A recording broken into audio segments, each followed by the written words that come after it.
And then the Skull and Bones premiere video, that was incredible. Gerald Celente, you just saw that. And Alan Watt and Mars Chapman coming up. And Ventura, if it happens.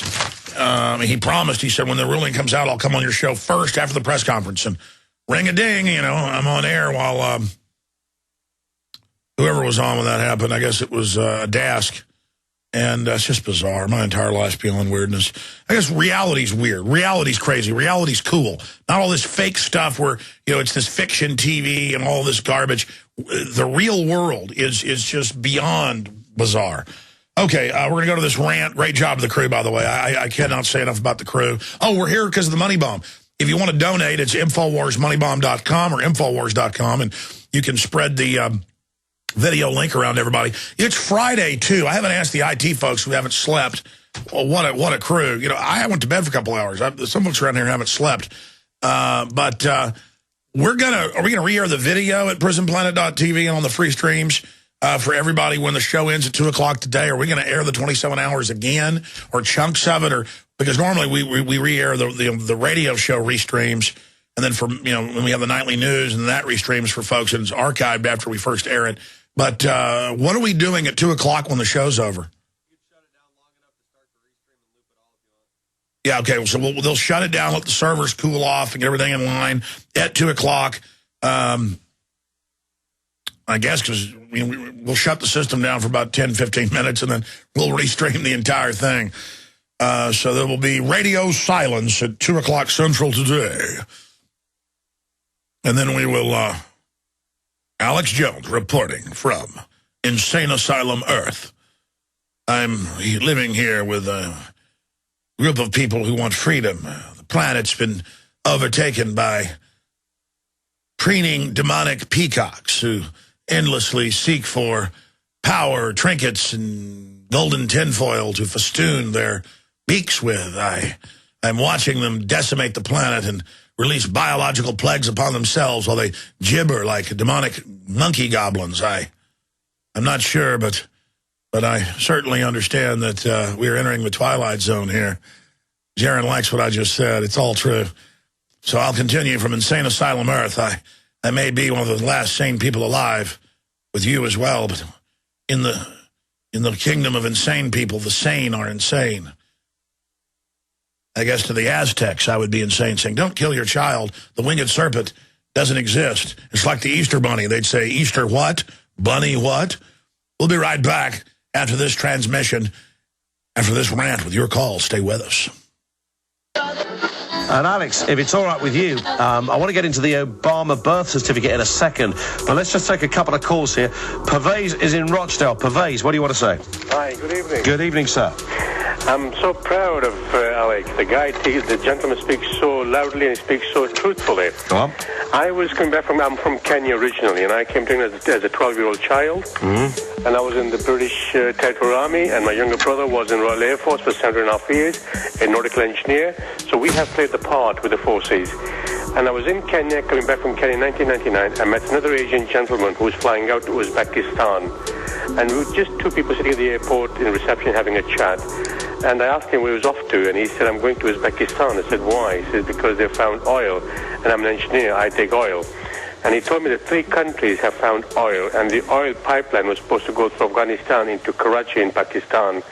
This conspiracy 9/11 was totally planned to stop the pipeline going into those 2 countries. Well, you don't know that. You're just guessing. No, I'm telling you the truth. Hang on, you're telling me that Rochdale are announcing the official version this evening. Yep. Well, let me comment on this. Let me comment on this. Go on, Alex. Actually, it was a trifecta of issues.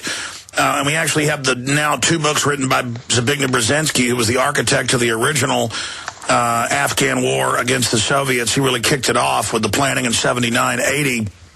He's written 2 books specifically on the subject. He wrote one in 97 called The Grand Chessboard. And he basically said you cannot allow the stands to bring their oil out to the sea, and you've got to take over Pakistan and Afghanistan, or at least destabilize them and have an excuse to get U.S. troops in there, or the Chinese are going to dominate the region and get the fuel and energy supplies that they need. So the trifecta is this.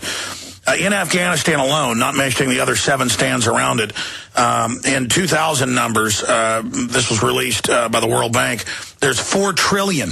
That number's a lot higher now because prices have gone up, in discovered oil fields. Oil supplies, 4 trillion conservatively in U.S. dollars. And that was back then. Obviously, they're devalued now, so it's more. Also, there's $500 billion a year in opium, 93% of opium production for heroin. The precursor to heroin comes out of there. Only 10% came out until the liberation. And I have Fox News where they admit the U.S. troops and British troops helped grow the opium and supply them the fertilizer that it shipped into our country. And if you're doubting me, just type Geraldo Rivera, U.S. Marines helping grow opium, and then they now just admit it. The fact that here you have one of the best fighting forces in the world ever mounted, and in a sense you're watching as this opium is being grown. I know it grinds at your gut. How do you deal with it? What are you doing about it? Well, frankly, this is a part of their culture. So while it might grind in my gut, it's what they do. I also heard BBC once on the radio on my XM admit it. They're now just throwing it in our face like we're dumb. Oh, by the way, we're growing it, but we're fighting drugs. So if we catch you with it, you're going to prison. But side issue, they got to keep the drugs illegal to keep the price up. So it's about the 500... Let me just come in there. Isn't that also about the fact that the opium has been, rightly or wrongly, the only crop in that region for people to make a living? Is that why production went up? The Allies are kind of stuck. What do they do here? Are they meant to be starving out the entire place? They're not there as a police force for the average law-abiding Afghani. They are there for other reasons. What do they do? The Northern Alliance... The Northern hard place. Mohammed Karzai's brother is the largest narcotics trafficker. That's New York Times. The Northern Alliance were the people that controlled the opium before. The real Taliban, the real Muslim people that were running it, shut down almost all opium production. The West went in, took it over to shut down the pipeline of Unocal being built, and they went in to get control of the $500 billion a year, and production went up 13-fold. It's now 93% of world production, and they give them the fertilizer and guard it, and then it's loaded on aircraft and flown into Europe, Russia, and the United States and the rest of the world. The only opium dealers and heroin dealers that are busted are people buying it from Southeast Asian Golden Triangle suppliers, now not controlled by the Anglo-American power axis. The British Empire financed itself in 16 and 1700 with the opium. Long while ago. Well, let's listen. We'll take another call here. Thank you, Pervez. This is Elizabeth in Lincolnshire. It's about menacing China, controlling the area. It's about drug money, and it's about the oil. There's the trifecta. Sorry, go ahead, ma'am. Okay, Elizabeth. Oh, hello. Hi.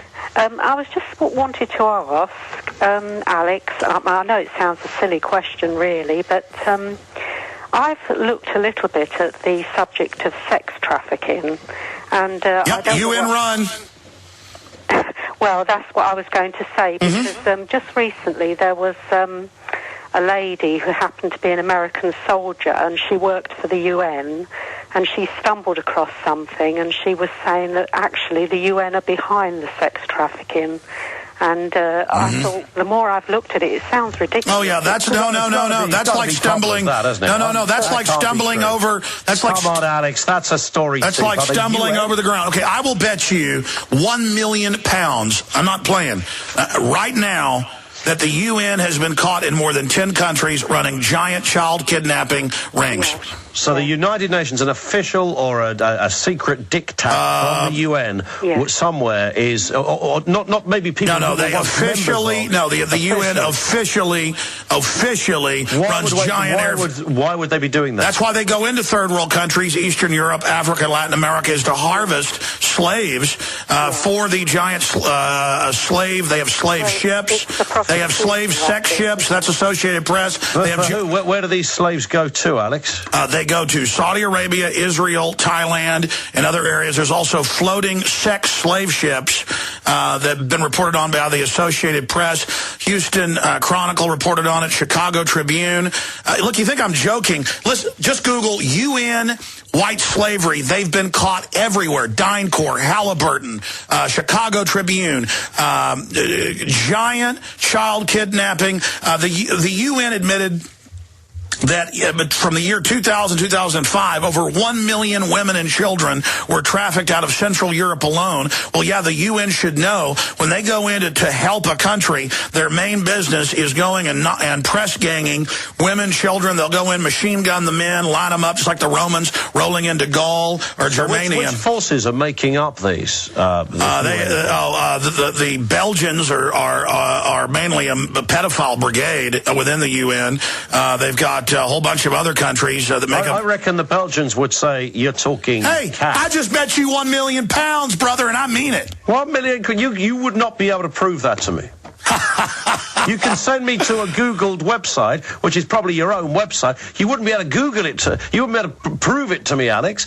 You probably would. You probably would go to Infowars.com or PrisonPlanet.com. It's been at the forefront of exposing it, but there'd be dozens of hyperlinks to AP, BBC, everywhere. Listen, just do what I told you. Listen. If I find that on the BBC, I'll give you £1 million.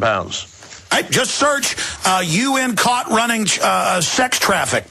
UN caught running white slavery. Search it. I just told you Anwar al-Awlaki secretly hanging out the Pentagon. Confirmed, admitted. Come on. Pull the trigger. Pull the trigger. Elizabeth, thank you for that. Great to have you on. Let's take another. There goes Elizabeth. Let's take another call from Daniel, who's near Watford. Daniel. Hello. Good evening, sir. What would you like to say? Hi, good evening. I just wanted to cover a few points. I mean, I've obviously been listening for the last hour or so, and I strongly disagree with quite a few of the things you've said. Now, I mean, just to cover... That I've said or Alex has said? Alex has said. Okay. Alex said. What you've said, and neither here nor there. So, I mean, Alex, really, the question I ask you is, how can you possibly say that any of this mission to do with killing Osama bin Laden was set up in any way? Now, I mean, you take the situation... you're laughing already. I mean, for example, take what the last guy that was on just said. I completely agree with him. Everything you ever say and everyone that is like you, that is a conspiracy theorist, and I do categorise you in that... Conspiracy theorist, you relish the word. You don't have any intellectual acumen, any gravitas. You just have a label so you can, your mind can decide snobberishly to say that I don't have documentation. Come on, fella. All right, let me stop right there. Let me stop right there. What was the point you're saying? How can I say? Did you not hear me? May 25th, 2010, Washington Post, the CIA admits that they created fake bin Laden videos. So a group that has created fake videos before... You've said, yeah. So the fact that you and your friends have made a video and put it on YouTube, that makes it. You're showing who the conspiracy theory is. I just gave you the date and what to search, Washington Post, and you just said it's going to be on YouTube. I just told you, buddy boy, my source is not YouTube. My source is what I just told you. And when I say Steve Pachinik was on or Hamid Gul was on, these are serious, well-known, respected people today agreeing with me. Okay, go ahead. Listen, you can't handle the truth. You can't handle real intellect and red blood. All you've got is shooting your mouth off with that cliched term. I'm not the king of conspiracy. I'm the king of reality. Daniel, come back on that. Alex, in 30 seconds. I told you, Washington Post. Listen to me. I bet you don't believe that Geraldo Rivera with the Marines admits they grow the opium.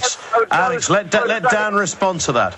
In general society, there is a very small sect of people that would be classed... You're a minority. We're the majority. Listen to your mind control garbage. I would class you in an extremist group that would account for not I need to be dealt with immediately. Listen to him. He don't believe the Queen loves us. No, you are an extremist. You preach hate in a different way. I'll need to be shut down under the EU Convention on Spreading Radicalism. Shut him up. Shut him up. I don't agree with him. He's giving me too many facts. It's scary. He's an extremist. He's a minority. Oh, I'm a minority. That's why my YouTube videos have millions of views apiece and 98% of people are voting that they like it. That's why I have millions of listeners. That's why I'm loved all over the world, because I'm a dangerous minority. You listen to me. Ideas are bulletproof, and you cannot stop us. Liberty is rising. The spirit of 1776 is indomitable, and you are a mind-controlled weasel who feels solace in joining the hive Borg of weak disinformation.